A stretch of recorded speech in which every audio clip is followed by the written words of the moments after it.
This is Matt Graham with the MBS Live Market Update. Last week was an interesting and well-received one for the bond market, with a lot of attention on the consumer price index for Tuesday. This was in a position to confirm and comment further on the recent rally, the one that really began 2 weeks prior, on the boatload of important economic data that typically arrives on the first week of any given month.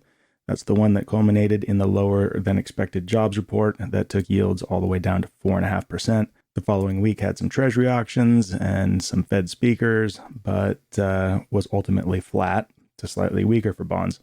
And it really put even more emphasis on last Tuesday's CPI. Interestingly enough, there could not have been too much emphasis placed on CPI given the bond market result relative to the size of the beat or miss, depending on how you want to refer to it. But let me tell you what I'm talking about. CPI is most closely scrutinized at the month-over-month core level. Core excludes food and energy, and the Fed's inflation target of 2% is pertaining to the core. It came in at 0.2 versus 0.3, which is the smallest beat you can have when it comes to CPI. And that small beat resulted in the biggest single day bond market rally in months, and took yields all the way down to 4.43%, which has subsequently become a sort of range floor. It was exceeded briefly on Friday, but in general held up for the rest of the week. The following day, we had retail sales. While they were in negative territory, they were slightly stronger than expected, and that helped push yields back up, but to a technical level of 4.55%, which had been in play on the way down as well. So what we're left with is a very narrow range without any major obvious market movers on the economic calendar between now and the first week of December. The narrow range in general, we'd call it a base case, not a prediction, but all other things being equal, would be 4.44, give or take, to 4.55, give or take. So roughly 10 basis points. And that's not to say that yields won't go outside that range, only that we can't make a case for something on the economic calendar causing that much movement.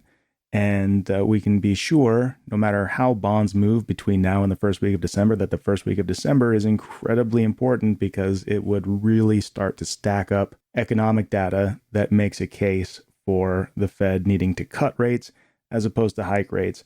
And that case has really already begun, and futures markets are already pricing in rate cuts as early as March 2024. They're not priced in with a majority, but definitely much more so than they had been recently.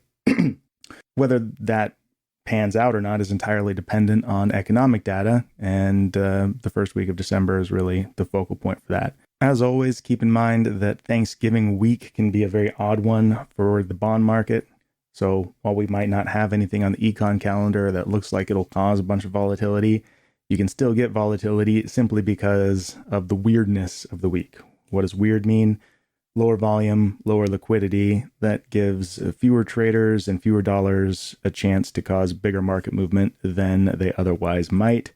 And the staffing levels on trade desks can mean that programmatic trades are triggered more easily, and that can actually create more market movement via mini position squaring snowballs that are sort of executed automatically and not necessarily by human eyes and fingers. That's going to do it for this week. Back to you.